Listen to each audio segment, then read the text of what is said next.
I'm saying is, in business, nothing is coincidental, or you would be hearing who's losing money. In all of these situations, it's only the artist that's losing. Somebody makes big money. For every artist I've signed that hasn't made it. Why did Clive Davis, one of the most powerful figures in the music industry, fear Barry White? Many assume it was just industry politics, but according to Katt Williams, the truth is far more sinister. Why would you think it would be weird if they flipped out and said a story that turned out to not be true? Why? Why would we think that? If they are capable of doing that for a living. That's what they do for a living. They do that 300 episodes. All of these situations, there's a business involved and there's real money involved, and somebody's benefiting from this thing that looks like, oh, that just happened. Nah, no way. Barry had something Clive couldn't control. Proof. Proof that Clive was exploiting young artists, paying them crumbs while he pocketed millions. But Barry didn't just stay silent. He had the courage to speak up and even built his own record company to fight back. And the most shocking part? He had it all on tape. Greed is a funny thing. Once you take a bite of it, it tends to turn on you and start eating you up. The industry was making enough money. The industry was growing fast enough. The industry was progressing enough. Barry White wasn't just a music legend. He was a man who understood power and how the industry used it to silence talent. While fans admired his romantic ballads and platinum records, behind the scenes, Barry was exposing the depths of exploitation. And when he chose to speak out, that's when Clive Davis turned against him. Comedian is above the comedy material. The jokes are secondary. We like this guy, and we want to hear what this guy has chosen to say to us. Now, thanks to Katt Williams, we finally know the real reason Barry became a target. Let's break it down.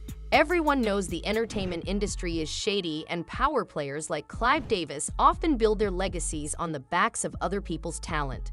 Katt Williams has long insisted that there's a hidden agenda behind how these elites operate. And now, with the truth unraveling around Diddy and even Blake Lively's alleged ties to Hollywood's dark side, Katt's words are proving to be more accurate than ever. I am in the production business. I understand what is worth doing for ratings. I understand what is worth doing when the industry is canceling one black guy. I know what happens when they are going to elevate another. And I know what happens when they don't care about either of them. This is how quarterbacking goes. So the question is, hey, your quarterback just got sacked. Did we know we was fin to sack your quarterback? We absolutely did. It was a play, buddy. We've been rehearsing it, working it out, making sure that at some point, when you get to this level, we can make sure we knock you from a $20 million man to putting in the news that people won't hire you no more and your career is done. Yeah. So you said it was a setup. You can do all that. You said it was. I'm saying that everything that happens in a business that's based off of pretend, that seems like a setup, is everything that happens in a business. Everything that happens in a business that's based off of pretend, that seems like a setup. Yeah. What I'm saying is, in business, nothing is coincidental, or you would be hearing who's losing money.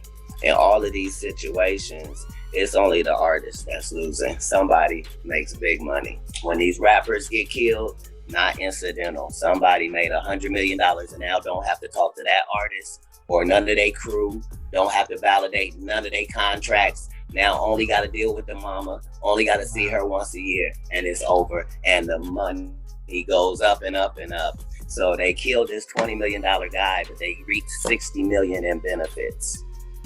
Wow. And they had some people from your city do it. Wow. I'm saying there's the good side and the bad side of these businesses. But think about what you just think about what you just said. That's extremely thoughtful and powerful. All of these situations, there's a business involved and there's real money involved and somebody's benefiting from this thing that looks like, oh, that just happened. Nah, no. Unlike many celebrities, Barry White never intended to stumble into the music industry. But once he did, he quickly realized that fame wasn't worth sacrificing his soul or integrity to people like Clive Davis. Barry spoke openly about how greed was the industry's greatest poison, a trap that led countless artists down dark, irreversible paths. He didn't just enjoy success, he tried to warn his peers, hoping to wake them up, but most refused to listen. Greed is a funny thing. Once you take a bite of it, it tends to turn on you and start eating you up. The industry was making enough money. The industry was growing fast enough. The industry was progressing enough without getting that greedy, that hoggish, becoming that bullish on money. It's a problem in America. Same thing happened to disco. It started out as an art form for the public, and everybody saw it as quick money. Naturally, we're a capitalistic country. Everybody jumped on it, and before you knew it, it was over. The record industry is no different, and we're no exception to greed and the repercussions of greed. And there's yet another layer to this. Beyond the long-standing rumors about Clive's personal interests, many have questioned why so many artists under his label mysteriously passed away at the peak of their careers, eerily similar to the speculations surrounding Diddy today. I know some guys who worked personally with Clive Davis, and they had to leave him before they hurt him. So I would say, and maybe I'm wrong, that if you tried it with them guys, why you didn't try it with him? Right. But most likely. And he never left Clive. It wasn't about to wait and see if he'd be next, so he made a bold move. He broke free and founded his own record label, building an empire beyond Clive Davis's control. With 2 Grammys and multiple chart-topping albums, Barry was unstoppable, until suddenly, the industry that once celebrated him went silent. Deals fell through, opportunities vanished, and he found himself battling forces behind closed doors. Coincidence? Katt Williams doesn't think so. If Barry's alleged recordings ever surface, they could expose why Clive wanted him silenced, just like Gene Deal claimed happened when Biggie questioned the contracts and control over Bad Boy Records. And we all know how that ended. Notorious Big had 5 groups, and I think he took it to Atlantic, and he showed me a contract was worth, I think it was $62 or $6 million, $6.2 million or 62 for 5 groups. That was Cameron, Junior Mafia, Little Kim, Tracy Lee, Charlie Baltimore, and the Commission. It would be him, Charlie Baltimore, and it was supposed to be Jay-Z or whatever. Now, listen here. He took those groups to Atlantic.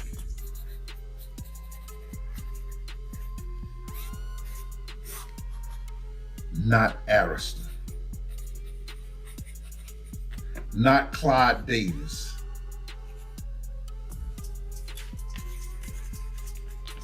Not a subsidiary to Bad Boy Records. Who do you think was madder than a outside of Diddy? Clive Davis. You know his conversation with Puff? Clive Davis is going to say, we need to have a discussion with that guy there. You know why? Because this guy right here took a multi-million-dollar deal elsewhere, and he got famous through Arista and Bad Boy Records. How do this make us look? Our artists that we develop, our artists that we put this money into took a multi-million-dollar deal to our competitors. Made me 3 or 4 cuts of this artist called Notorious B.I.G. And yeah, I gotta tell you, I did listen and I was a believer. If I weren't a believer, I would not have invested the millions of dollars that I did to finance it. Did y'all ever think about that? They used to go around and kill people for a price. Word has it, Clive Davis has always been the same. Take Whitney Houston, for example. He threw a party in the same hotel while her body was still upstairs. Think about that, celebrating while one of the greatest voices of all time lay lifeless just floors away.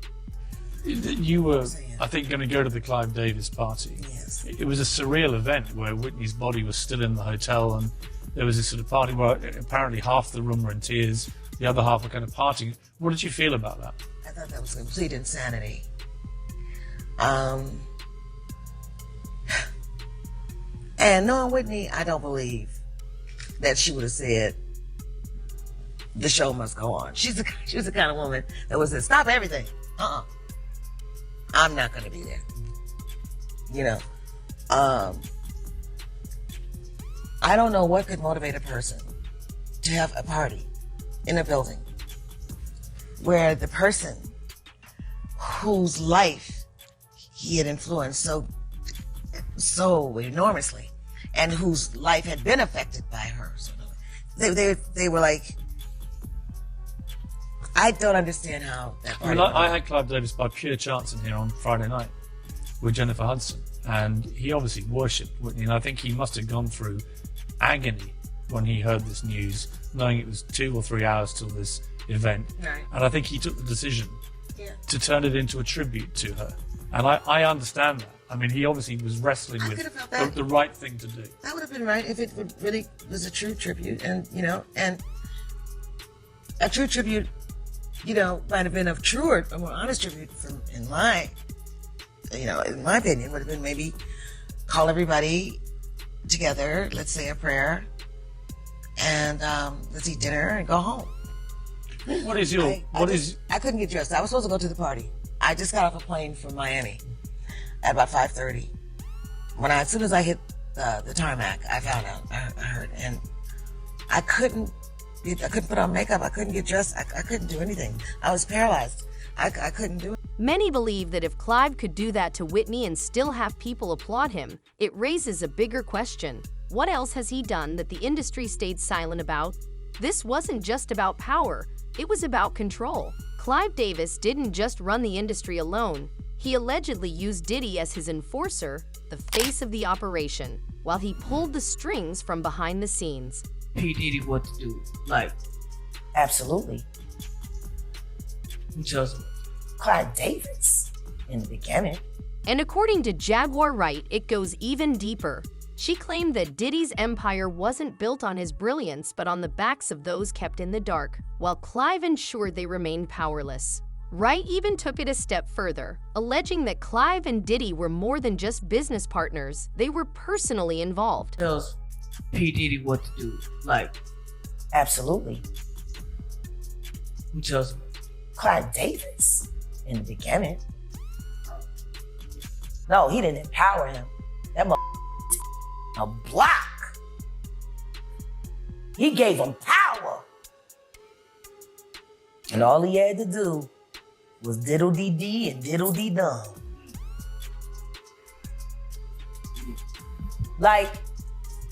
He wasn't gonna tell Gene and them that's how he was getting the money. Right. Let's be real about that. You think he was going to admit to these we went to school with, who essentially he asked to come to make his G official? Like you heard him say, Christopher Williams, Street Gangster, Pete Rock, I'll Be Short, they hood. You know what I'm saying? Gene Deal. Ain't nobody looking at how Puff positioned himself There was a wall of protection and talent and brilliance around him. Nobody had to look at him for real, for real. And the truth is nobody did. Everybody laughed and joked about him dancing like a in all them goddamn videos. Twirling around in circles and shit.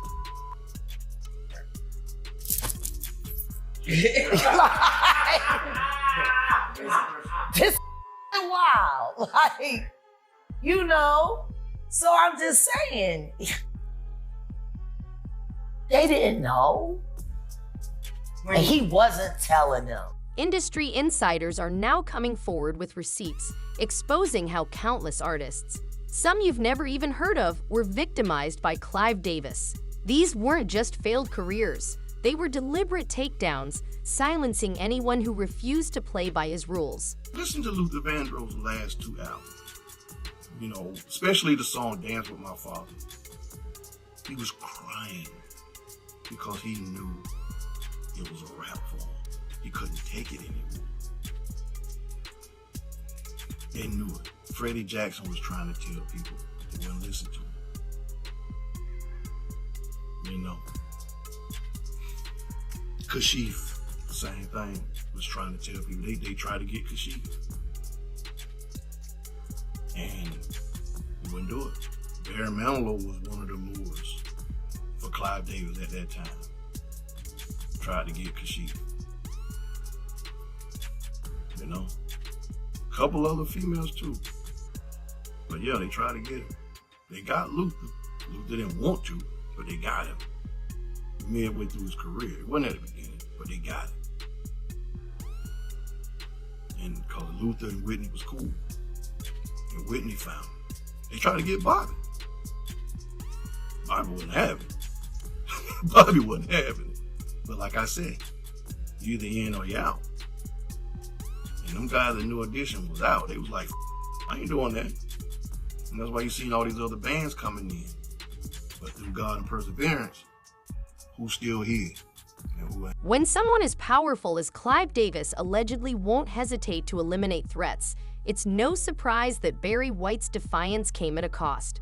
The streets claim Clive didn't wait for Barry's influence to grow. He shut it down before it could challenge his empire. So what do you think? Was Barry White silenced for standing up to one of the industry's biggest power players, or is this just another conspiracy buried in Hollywood's dark history? Drop your thoughts in the comments and let's get the conversation going. Don't forget to like, share, and subscribe for more eye-opening stories like this.